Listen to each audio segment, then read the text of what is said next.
ما دوستا در رابطه به ربح هست. در رابطه به ربح عبارت از پاداش سرمایه در دست داشته می باشد. و یا میگیم ربح میگیم عبارت از مبلغی است که در مقابل یک سرمایه خاص در یک مدت معین و یک نرخ معین چی میشه؟ پرداخته میشه.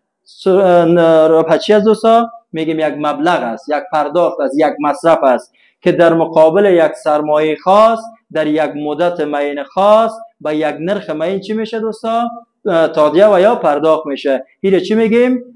ربح یا بهره میگیم. باز ربح دوستا یک فرمول داره، میگیم ربح مساوی میشه. ربح مساوی میشه میگیم که مبلغ پولی بود اونجا پیدا میکنیم که در مقابل یک سرمایه خاص ضرب یک مدت خاص ضرب یک نرخ معین، یعنی مبلغ پولی که در مقابل یک سرمایه معین در یک مدت معین به یک نرخ معین تادیه میشه، این ما به نام چی یاد میکنیم؟ به نام ربح و یا بهره. مثلا دوستا بسیار ساده یک مثال در نظر میگیریم، میگیم یک کمپانی 100,000 افغانی را برای مدت 2 سال به نرخ 10% از یک کمپانی از بانک چی میکنه؟ این سرمایه را دریافت میکنه. امی ربح زیر میگیم چند است. چقدر ساده. ببینین یک کمپانی این سرمایه چقدره؟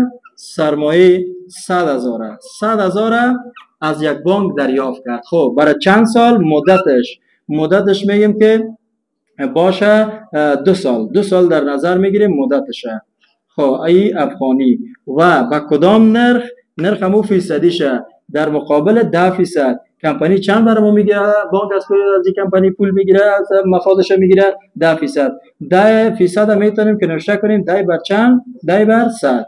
پس ببینید که ربح چی شد. حالا سرمایه ما چقدر سرمایه را از بانک گرفته؟ 100,000. 100,000 مدتش چقدر است؟ 2 سال ضرب نرخش چند فیصد است؟ 10%. نوشته میتونیم 10 بر چند؟ 10 بر 100. حالا صفر هم رای از این صفرها چی میشه؟ خلاص میشه. ببینید 1 ضرب 2 چند صفر میگذاریم اینجا؟ 4 صفر. پس 20,000 افغانی. چی گفتم؟ حالا ربح برای یک کمپانی چی است؟ ربح برای یک کمپانی مصرف است. چون مصرف سنجش میکنیم گفتیم ربح چیست؟ ربح عبارت است مبلغی است، یعنی 20,000 مبلغی است که در مقابل یک سرمایه معین در یک مدت معین به یک نرخ معین چی میشه؟ تادیه میشه. این میگه دوستا ربح.